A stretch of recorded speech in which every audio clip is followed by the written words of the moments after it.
Hi, folks. Welcome back. Good morning, good afternoon, good evening, and hope you guys are doing fine in this pandemic time.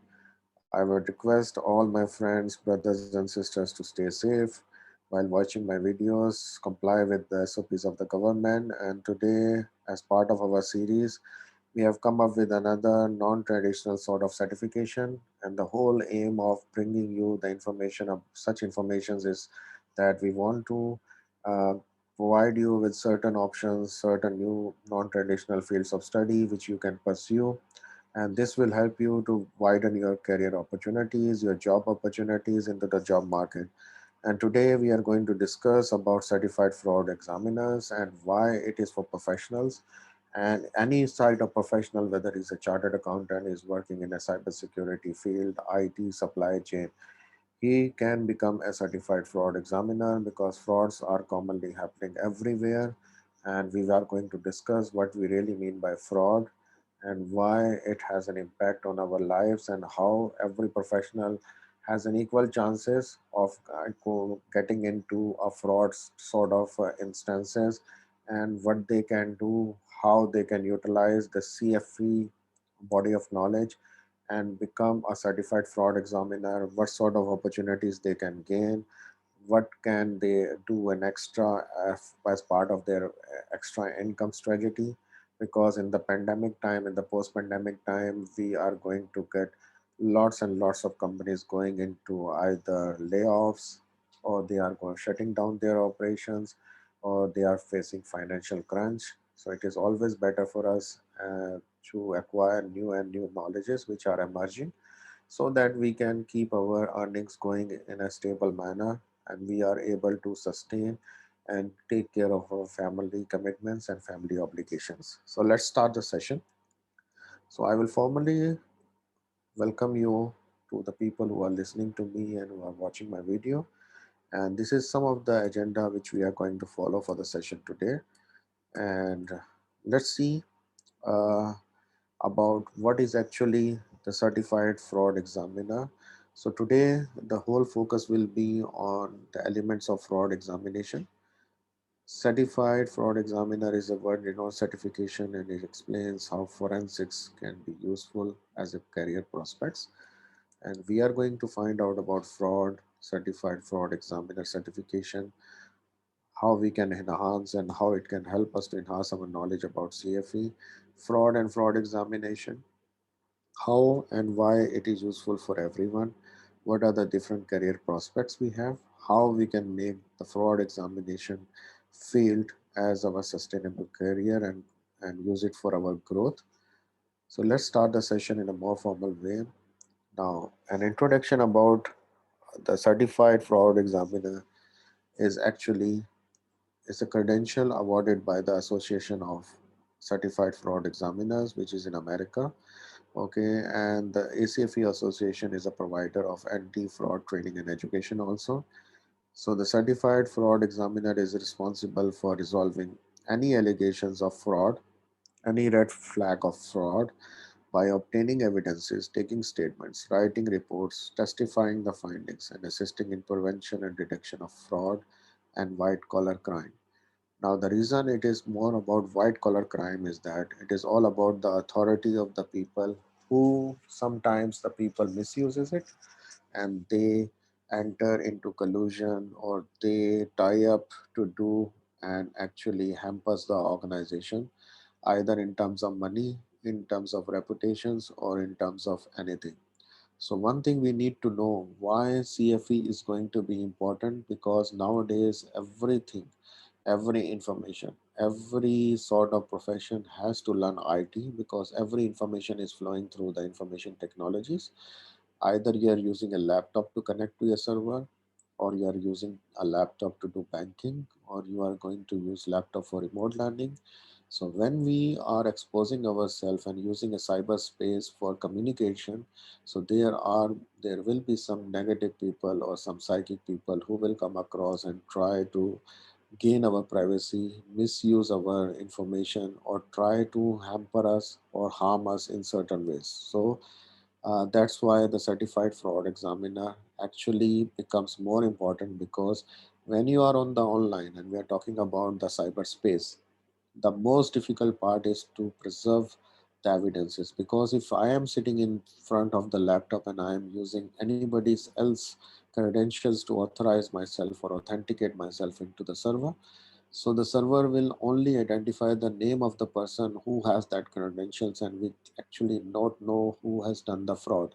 So that's why this kind of fields are emerging nowadays, because everything is online and everybody wants to actually resolve these issues by hiring certified fraud examiners. So this field is for everyone. This profession can be adopted by everyone, no matter if you are engineer by profession, you are chartered accountant by profession, or you are actually a cyber security expert also, or you are a supply chain professional. So it is equally applicable, useful for everyone.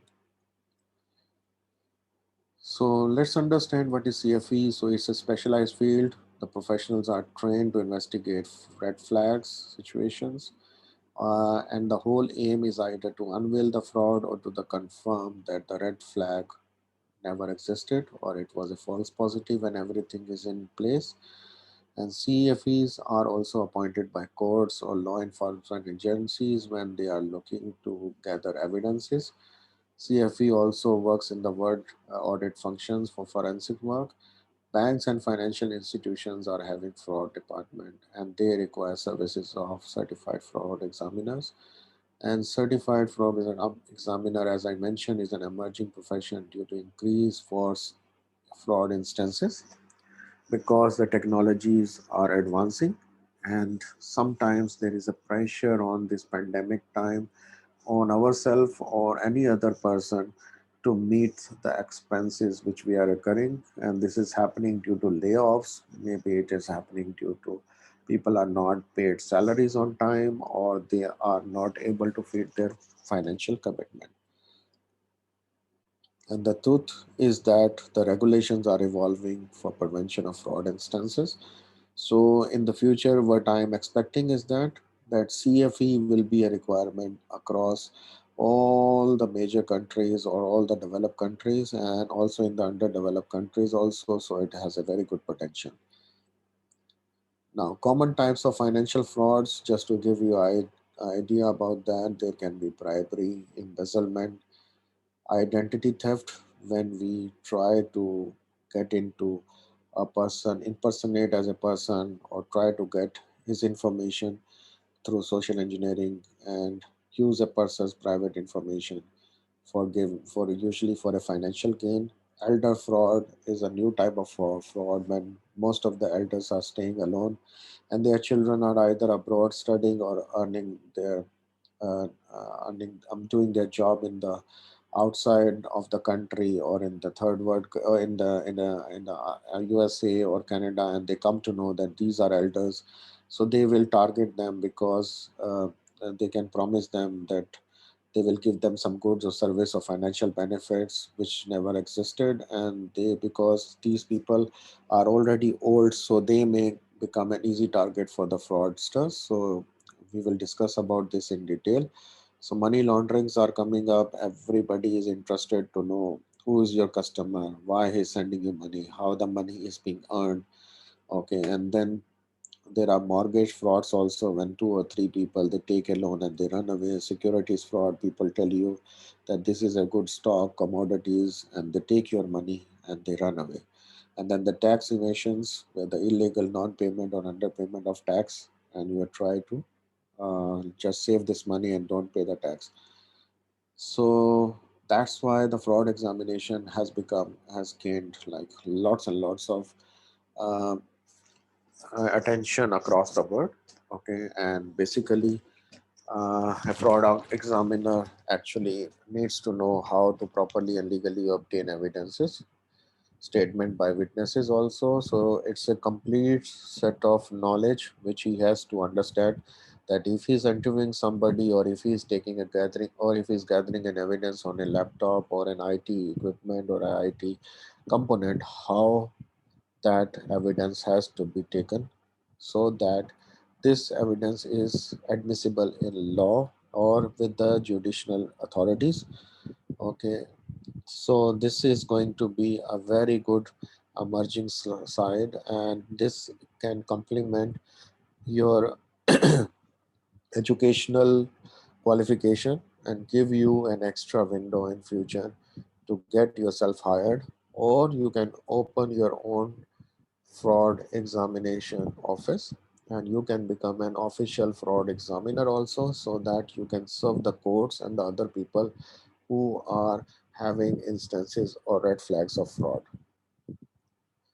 So as we discussed, frauds can occur at home while socializing on space, and we are going to discuss how while learning remotely in office environment. And let us discuss why we say that frauds can occur at home. If you see in this picture, you will find out that all our family is engaged in connected to the cyberspace through all these elements, and some of these elements will have some settings, some privacy settings, which we often ignore, and we keep on sharing some personal information about our identity information. She is my wife, she is related to this, she is related to this, I am going on vacations, I am doing this, this is my dog, this is my family.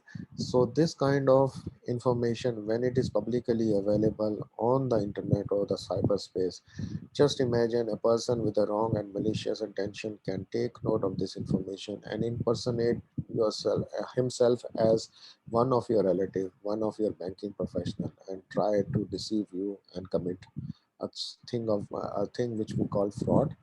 We may take a credit card information by actually telling you we are going to discontinue your bank account. They will pressurize you.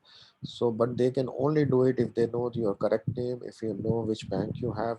So if we are going to share all this information on the internet, so we ourselves has to be blamed for that. There is a paradigm shift. Previously we used to sit together as a family, now we are dispersed around the world, so we are also using the social media. Sometimes we accept friendship requests from some people whom we don't know, and thereby we compromise our own security. He will come to know whom we are chatting, who are my friends, how they are related to me, and we will share some pictures. So it is very easy for these people to understand, and we are actually inviting those malicious people to commit something with us. So and they will call your family and saying that your father has an accident, or this is an accident and he's in the hospital, so can you come and can you show me your credit card number, can you tell me your credit card number so can I can bail the bill, and all this nonsense side types of things will happen online. And we at that time, because of the pressure, don't expect that we will remain calm or we will behave normally. It's an abnormal situation, and this is going to have a very bad impact. Even though if it is not fraud also, it can be invasion of your privacy. So learning and education, we are not learning face to face, we are using an electronic devices, and we don't know while contacting to the school or in between somebody takes care or takes hold of our usernames and passwords, and they can take our pictures and all these things. So they can actually, it's also called a fraud in terms of invasion of privacy. And in Europe and all this thing, there are punishable acts also, and soonly we have heard that in Middle East also there is a privacy acts and there are cyber acts, so that people are not supposed to invade or take your picture without taking a consent from you. Even they cannot even record the statement without taking the consent of the speaker. So if today I am speaking and I am recording this one, and if somebody is recording, there is a difference now. If I am recording by myself, so I have given myself the consent, but if somebody is recording my statement, my lectures, so he has to take my consent, because then if he doesn't take that consent, it's a punishable law in any part of the world. In business transactions, previously we used to do human to human interaction. Now only computers are talking to computers. Okay, the computer doesn't check who is on the other side. It says my name, but it can be my other family members also who are doing a transaction. And if I claim to the bank that I was not the one, so the bank will take it as a fraud and will try to investigate. Here also the use, as in home condition, if I complain to the authorities, they will see the IP addresses, they will see from where this fraud or privacy privacy invasion has happened, the same thing banks will do. They will ask their fraud team to investigate why somebody was able to carry out a transaction without the consent of the real customer. So here also the role of CFE is very much important. And when we are shopping, the stores doesn't know who is on the other side of the computer because they only understand the username, the passwords and everything, and somebody can get hold of this information and commit a fraud. But if I speak to them and tell them that, okay, I was not the one who did it and my money is also lost, so this is also a fraud condition. And there are certain ways the online shopping platforms are taking care so that they can send you one-time passwords and this, and they can do certain other two-factor authentication so that they can make sure that whoever is shopping online with your credit card, and if he has somebody else's name, they may not even allow you to shop also. So these kind of things are actually happening in the world just to stop the frauds. And if there is a fraud, again the role of the CFE becomes very much important because he is being trained to identify why the fraud happened and who was impersonating like the real customer and actually did something wrong with the shopping institutions or with the banks itself. And when we are in the organization, we have access to more or less lots and lots of companies information. And here also, if somebody comes inside, impersonate, get into my server because of any reason, he can create a very bad impact on us. And then we have to see why it happened, because most of the companies this work on the email from the CEO coming to CFO saying that please release this money to this guy, please execute the payroll now. If this person or some other person with a malicious thought sends an email to the CFO, and based on the hierarchy, the CFO may not have time to ask the CEO, and if he executes the payment, and then if it is declared as a fraud, how to counteract this one? Then the CFE will tell how identify the instances why it happened, but also his role will be to prevent this thing in the future. So in the organization, in the corporate world, people are hiring CFEs just to prevent, just to deter the frauds, so that people are segregated enough. Okay, there are exception reporting, there are fraud management systems so that the frauds cannot happen. So the online frauds, I'm just giving you one of the claims. You will get like phishing attempts from the email, call me back urgently. They will try to pressurize you. They will know your name also. They will know the relationship of the person. Okay, so they will try to get hold of the information that is their primary thing. So I need to ask why a USA ambassador, if you see in this instance, why he's asking for this much of information. He has done nothing to do with me, and I am not nothing to have no concern with the USA also. So we need to understand these things, and they will try to actually make it as legitimate as possible. The whole idea is to get your full name, address, cell number, so that they can impersonate you and they will do the attack. So that is actually uh, there is actually these kind of things will always happen, and these all are termed as fraud. So you can see, even if you are a IT professional also, you are a supply chain professional also, you are a chartered accountant also, you can learn this emerging new knowledge and get yourself hired or get yourself benefited from this kind of knowledge. So these are some of the steps which are which with respect to the investigation, and this CFE will tell you each and every step in detail. Okay, and I have just given some career prospects because it's an emerging field. So whenever there is an emerging knowledge or emerging field coming up, there are always chances that you will not have much competition in that. So it is good for the people out there who are finding it difficult to find a job with their traditional technologies and don't have so much of money to invest on their career. So it is a good field for them.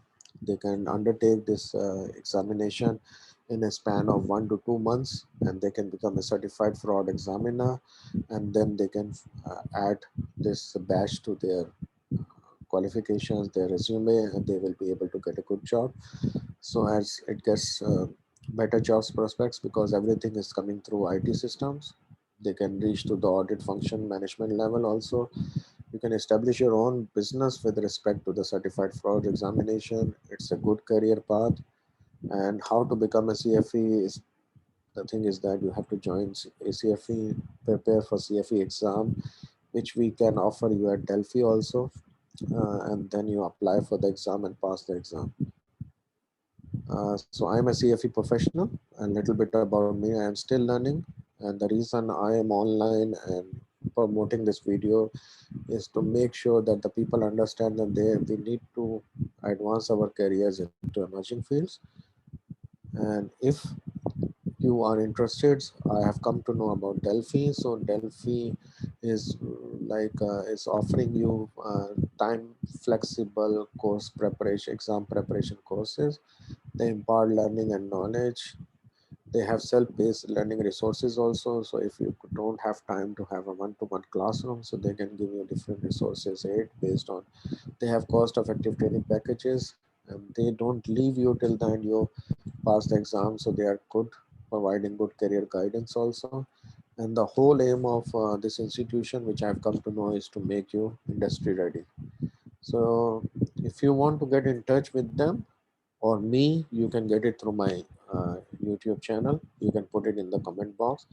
And if you want to get in touch with anyone of Delphi, you can get in touch with the name mentioned, with the name numbers and WhatsApp numbers or the addresses. So, and kindly keep on listening to my videos, and we will be doing some other videos with the other type of emerging technologies and emerging knowledge areas, which you can take it in a short span of time, and you can aid yourself to get a good career post pandemic issues. So stay safe during this time, and hope to see you soon. Bye for now.